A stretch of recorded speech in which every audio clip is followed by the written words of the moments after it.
The biggest idea is that once I put it in cyberspace, it's not just immortal, it's pure energy, right? People get confused about energy because, and we could talk about it a bit. The truth is it's even better than energy. It's scarcity. And I'll explain why in a second. Energy is something tangible in the universe, but energy is not scarce, right? There's infinite energy in the universe. Every star has got infinite energy, compared to human requirements. So there's plenty of energy in the universe, but energy is a commodity and it is value.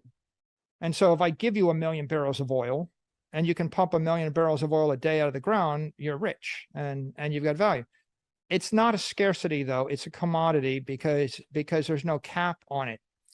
So if I could actually inject digital barrels of oil into cyberspace, and if I told you I was going to give you 5 million digital barrels of oil a day in cyberspace, you would also be rich and happy, right? I mean, I see the smile on your face, so that's good.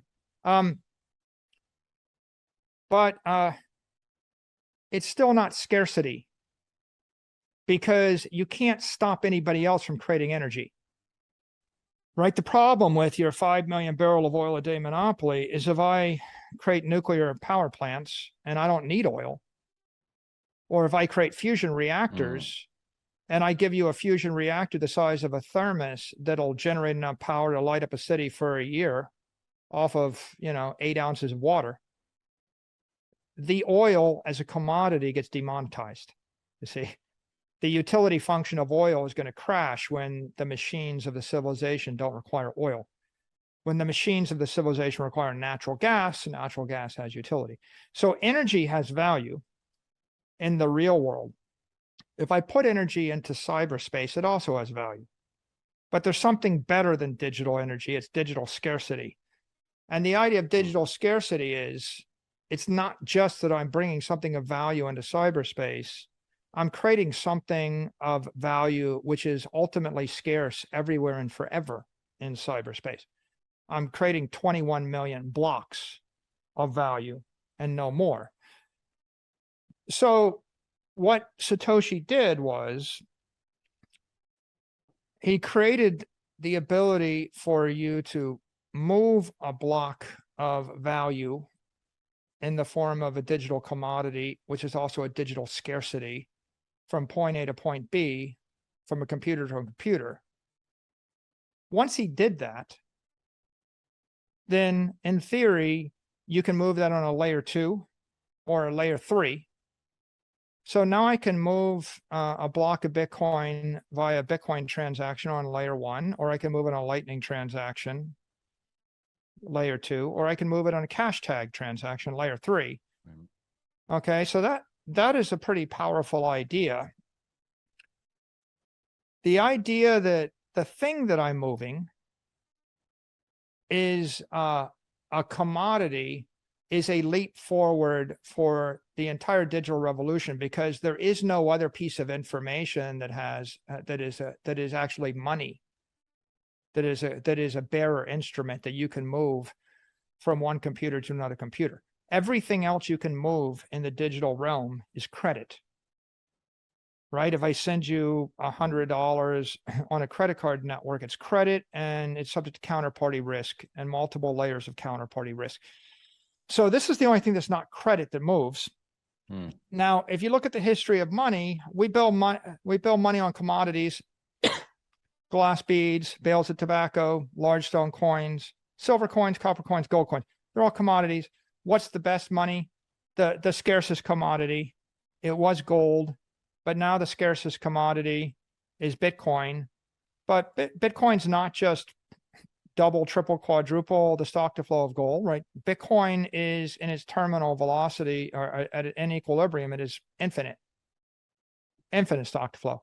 But in fact, you could make a better argument. It's not just infinite stock to flow. It's not just that it's capped at 21 million, therefore infinite. It's negative stock to flow, right? Because any rational person can say, I know there's no way to get beyond 21 million, but I also know that the forces of entropy some dude is going to have their keys in their head and get caught in a traffic accident or a plane crash or drowned, and the keys will be lost forever, and that amount of Bitcoin will be removed from the system forever, never to be spent.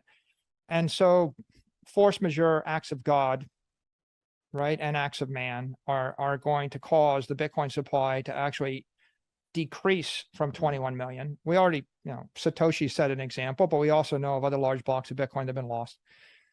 So Bitcoin isn't just the best digital commodity money, it's the best digital money. It's the best money because it has transcended the phrase commodity. There is every other commodity in the world, be it a digital commodity or a physical commodity, is uncapped. You can create more of it, right? Oranges, tobacco, copper, platinum, palladium, diamonds, oil, natural gas, corn, whatever it is, right? So how many times in the history of mankind have we ever created a commodity which was capped? Absolutely. Once. Bitcoin. So Bitcoin's a scarcity. It's a new word. It's the first thing that ever qualified as that word. That's why everybody ignores it, right? When you use the word scarcity, everybody kind of like just arm waves it away because they don't actually see the significance of scarcity because they've never actually known scarcity. They think it's some kind of random, colorful, poetic descriptor. No, it's actually a noun with a specific meaning, which is a commodity with an absolute capped supply for all time. That is a scarcity. Now, why, coming back to this point, what's the significance?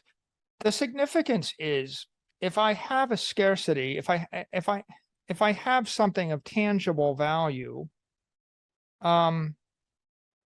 then I can move it at the speed of light, at the speed of a computer chip. I can program it as fast as a CPU can think. Right. So two computers, right? All the altcoiners, they're trapped in this foolish notion that somehow the Bitcoin's going to move at the speed of the layer one. But that's just as foolish as criticizing New York for being built on granite that hasn't moved in 200 million years. Wow. Right. The granite underneath Central Park hasn't moved in 200 million years. That's why it's not valuable. That's why it's Boomer Park, right? The granite doesn't have to move. The granite's not supposed to move. Right. What moves is the stuff above the granite, right? So Satoshi created something worth hundreds of billions that will be worth trillions, that'll be worth tens of trillions, that will be worth 100 trillions in cyberspace. And you can build something on top of it. It's the only thing you can build on top of it, right? It's the first successful digital commodity. It's the only known instance of a digital scarcity, right? And coming back to this dilemma of living in a realm of shadows and ghosts, how do I bring substance, form and substance into cyberspace? Right? It's like you have a coupon for a dozen eggs. I have the eggs. The coupon is credit. You hand me the coupon, I give you the eggs. The eggs have energy in them. Right? Matter is energy. Energy is matter. If I take the energy out of the eggs, you have a coupon. If I take the energy out of your oranges, you have a coupon. If I take the energy out of your 5 million barrels of oil, you have a coupon. If I trade it with investors, it's a security, right? I'm trading an IOU, a derivative contract on 5 million barrels of oil, but you don't have the oil. You have credit for the oil. Maybe you think you have a claim on it, and then I just tell you I'm not going to honor your claim.